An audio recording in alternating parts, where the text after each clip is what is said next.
President Donald Trump said on Wednesday he wants to designate the Antifa movement as a terrorist organization.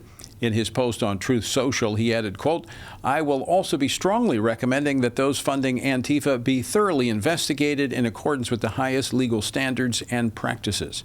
Trump's signal of new action against left-wing groups comes after the assassination of conservative political activist Charlie Kirk last week.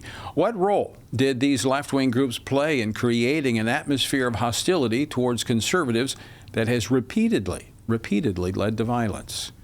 Joining me now to discuss this, Washington Stand reporter Casey Harper, who has been following this story. Casey, what more can you tell us about President Trump's statement that he wants to designate Antifa a terrorist organization?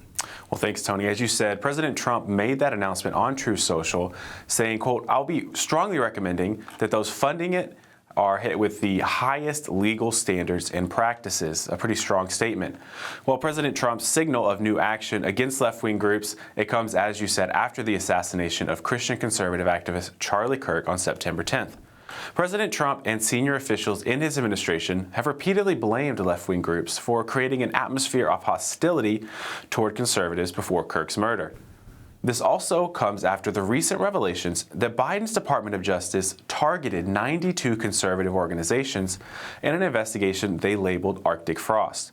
And Tony, it is true that not just conservatives, but also Christians are facing threats, violence, and even persecution from left-wing individuals and organizations. For example, at a Dearborn City Council meeting just last week, Mayor Abdullah Hammoud told resident Ted Barham, who's a Christian minister actually, that he was, quote, "not welcome in the city," after that minister objected to street signs honoring Arab American news publisher Osama Siblani.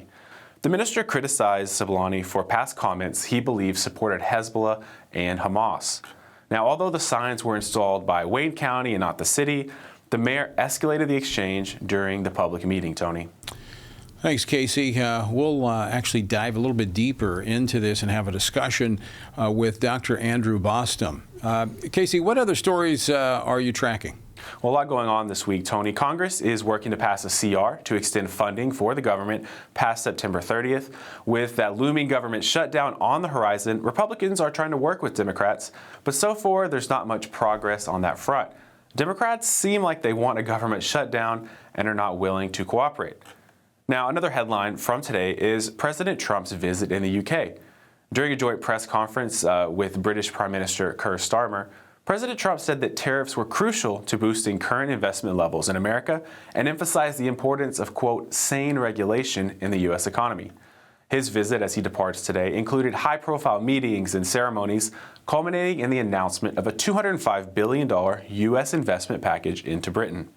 During the press conference, President Trump also said that Russian President Vladimir Putin had let him down. He made the comment after a question from a reporter on the efforts to end the war in Ukraine. The one that I thought would be easiest would be because of my relationship with President Putin, but he's let me down. He's really let me down. It was going to be Russia and Ukraine, but we'll see how that turns out. But that turned out to be, I thought it might be among the easiest of the group. But we had settled just about every conflict, and as you know, we're working very hard on Israel and Gaza. All that's happening over there, complex, but it's going to get done. Now, meanwhile, in the Middle East, Israeli tanks advanced further into Gaza City today, with smoke rising and communications cut off, which is a show of that further escalation in ground operations as Israeli forces targeted key neighborhoods and moved towards those densely populated areas.